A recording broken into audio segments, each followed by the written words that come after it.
Кабыр азабы тууралуу сөз кыла турган болсок, кабыр азабы бул биздин динибиздеги эң негиздүү ыйман келтирип ишене турган маселелерден болуп эсептелинет. Кабыр азабы деген эмне дей турган болсок, бул аты аталып тургандай эле кабыр.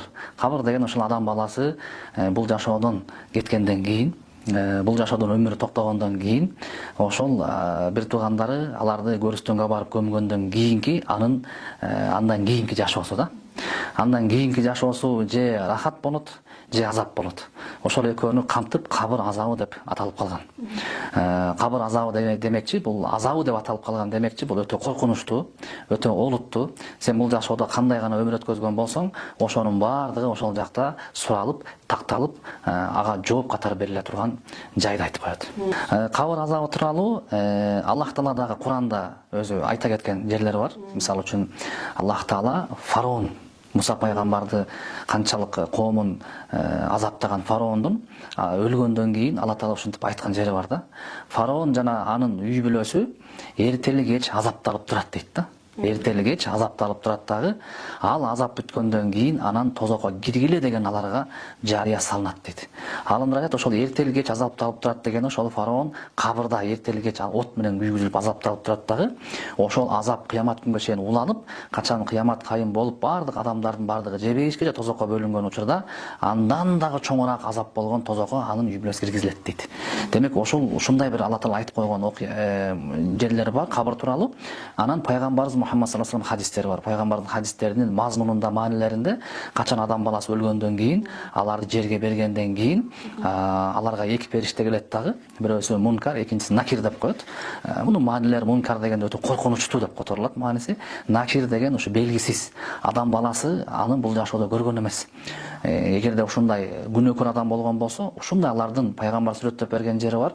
Алардын тумшуктары, тиштери ушул уйдукундай болгон, көздөрүнө от жалындаган, ушундай бир коркунучтуу сүйлөй турган болсо, баягы чагылганын үнүндөй ушундай катуу угулуп турган үн менен сүйлөгөн эки периште келип, алардан эң биринчи жараткан Кудайың ким деп сурайт деген бар да.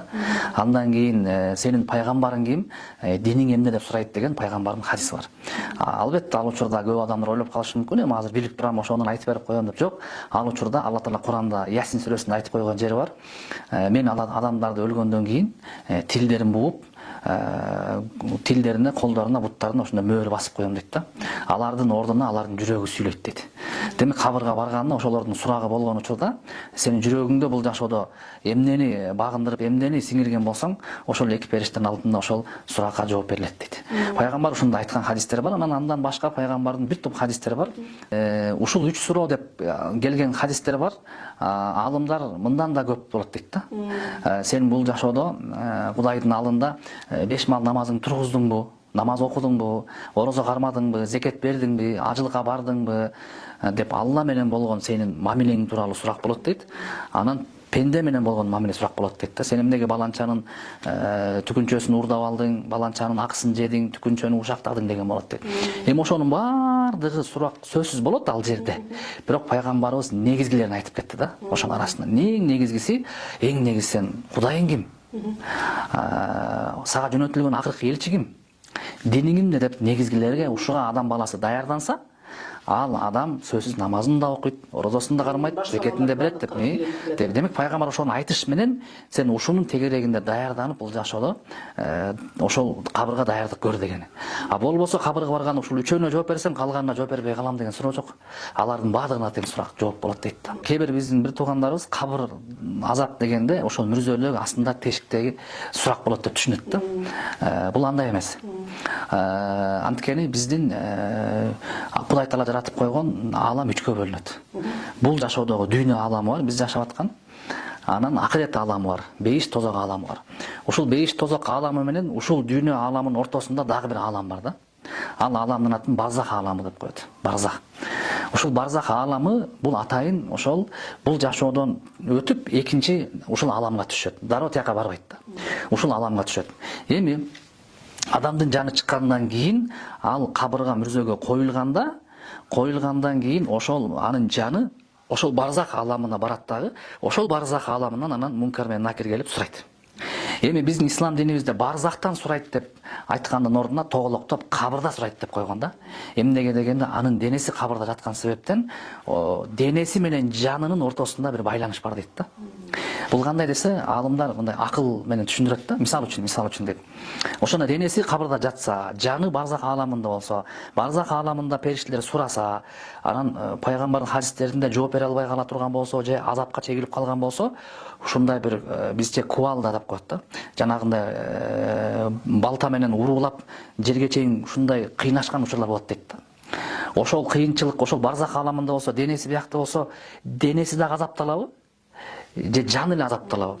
Же болбосо тескеринен барзак ааламында жаны болуп, денеси кабырда жатса, ал жакта намаз окуган, ыймандуу, Алланы тааныган, Кудайдан корккон пенде болсо, ал жакта рахат алып, ошол жакта бир бейиштин форточкасы ачылып калат дейт да. Бейишке бара элек, бирок ушунда бейиштин бир жыпар жытын жыттап, ошол жакта рахат алып турган болот дейт.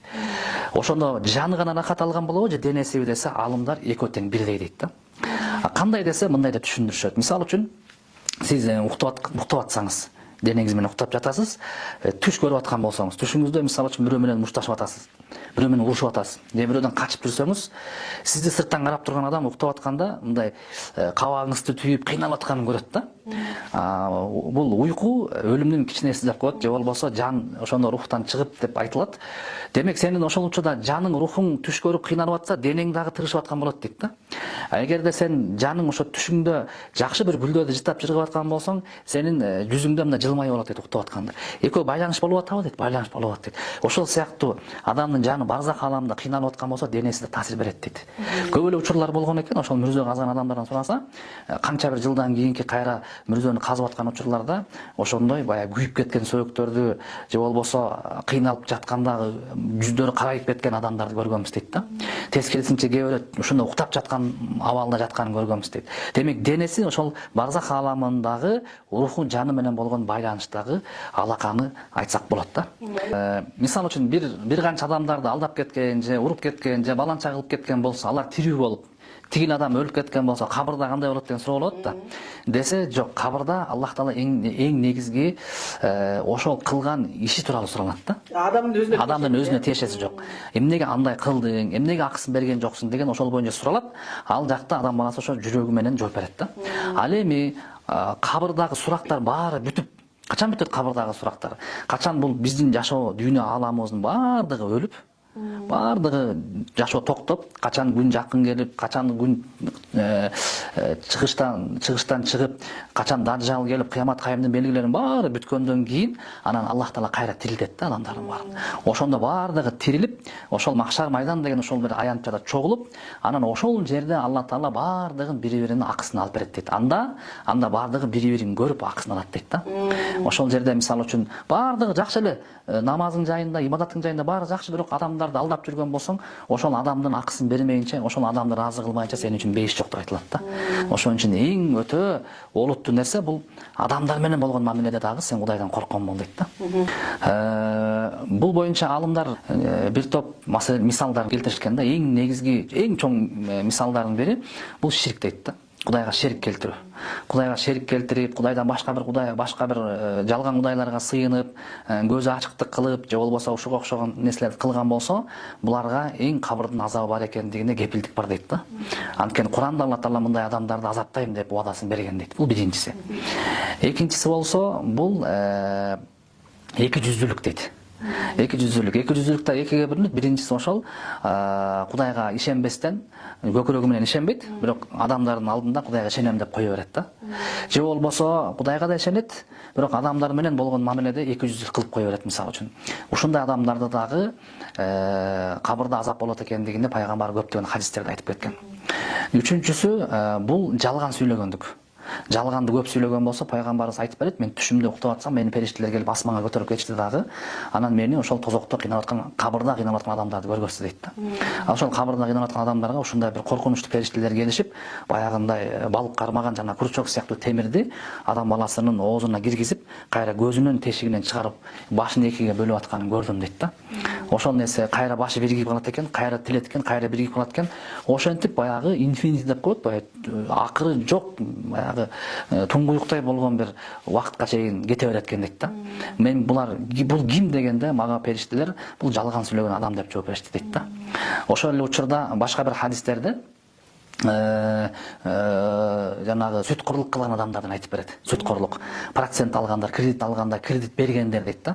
Буларга пайгамбарыбыз андан ары бардык дейт периштелер менен дейт. Ары барган учурда ушундай бир дарыя бар экен дейт, кандан болгон дарыя дейт да. Ошол кандан болгон дарыяда бир адам арасында бир чумкуп бир чыгып жүрөт дейт. Анан ал бер жака чаба коюп чыкса, анын оозуна ушундай бир коркунучтуу адамдар оозуна таш толтуруп жатышты дейт да. Аркы жеке чыгат, ар жактан да оозуна таш толтурат дейт. Бер жака чыгат, таш толтурат дейт. Ошентип бул кыйналып жатканын көрдүм дейт да. Бул ким, кайсыл адам дегенде бул ошол жанагындай сүткорлук берген жана алган адам деп жооп беришти дейт да. Башка бир жерде пайгамбарыбыз мен ушундай көрдүм дейт. Курсагы ушундай челкейип кеткен дейт. Курсагынын ичинде жылаандардын сүйүлдөп жүргөнүн көрдүм дейт да. Бул ким дегенде ошол курсагына толгон жылаан адамдар, булар ошо сүткорлук берип алгандар деп айтты дейт да. Демек булар дагы ошол кабырдагы эң коркунучтуу азаптардан. Жана ошондой эле пайгамбар саллаллаху алейхи ва саллям айтат, бир жолу сахабалары менен кетип баратып, бир эки адам жаткан кабырды көрөт дагы. Анан пайгамбар токтойт дагы, пайгамбарыбызга кулагын Алла таала ушинтип узуп турган. Айтат, бул эки адам өтө кыйналып аткан экен дейт да. Чаңырып кыйкырган үнү мага угулат дейт. Бул жакта кимдер жатат билесиңер дейт. Анан биз билбейбиз дейт адамдар. Бул биз билбейбиз, таныш, бейтаныш кабыр дейт. Анан пайгамбар айтып берди дейт. Бул экөө азыр өтө кыйналып жатышат, азап чегип дейт. Булардын кабырда кыйналып жатканы өтө чоң деле күнөө кылышпаптыр дейт. Бир майдараак күнөө экен дейт. Бирок ошол майда күнөө дагы кабырда өтө оор экен дейт. Айтып берейинби десе, бирөөсү кыйналып атканын себеби сөз таашыгандыгы үчүн дейт да. Бир адамдын сөзүн экинчи адамга таашып барганды адат кылып алган, ошонун үчүн азапталып жатат дейт да. Экинчи адам болсо, даарат алганда, ажатканага киргенде өзүнүн заарасын толук ушатпастан кийимине тамчылатып өтө өзүн кир алып жүрөт экен, ошол себептен азапталып жатат дейт да. Демек ушул экөө дагы кабырда азапталып калуудан дагы себептердин бири экен да. Жана ошондой эле айтылып кете берет, ошо жалган сүйлөгөн, азыркында сөз таашыган сыяктуу ушулардын баардыгы кабырда бир азап берип калуучу күнөөлөрдүн бири экен. Кабырда азапка туш болуп калбаш үчүн Кудай Таала баарыбызды сактаган болсун, дуа кылыш керек эң биринчи. Пайгамбарыбыз ар бир намаздан кийин дуа кылат эле дейт да.